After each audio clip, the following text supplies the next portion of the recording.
Проект за брза пруга нема. Тој допрва ќе се прави заедно со луѓе од градежниот факултет. Се уште не е потпишан ниту договорот за парите од Обединетото кралство од кој треба да се издвои за овој проект, но од МЖ инфраструктура со оптимистички најави. Првичните активности ќе бидат на есен, а очекувањата се дека македонскиот дел од коридорот 10 ќе биде готов за период од 5 години. Иако во земјава има проекти како на пример автопатот Кичево-Охрид на кој се работи една деценија и се уште не е готов, но и пругата кон Бугарија за која исто се зборува со години, надлежните за брзата пруга не размислуваат за никакво негативно сценарио. Искрено не размислуваме воопшто на негативно сценарио во овој случај.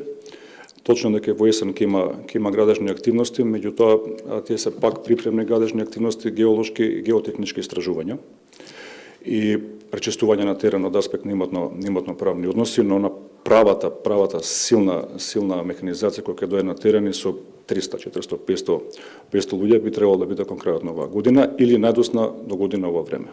За пругата кон Бугарија, проект за кој македонската влада не беше расположена да ја гради со образложение дека завршува во слеп тунел, се уште се зборува дека од другата страна не изгледа дека има желба за овој проект. Имаме усвоени ставови дека тунелот мора да биде пробиен само од една страна и на техничко ниво можам да кажам дека имаме решение кои што им одговара на двете страни. Кога доаѓа политичкиот момент, желбата изгледа постои само на една страна. Инаку брзата пруга, односно железничкиот коридор 10, почнува од Австрија, продолжува кон Словенија, Хрватска, Србија, поминува низ Македонија, завршува во Грција.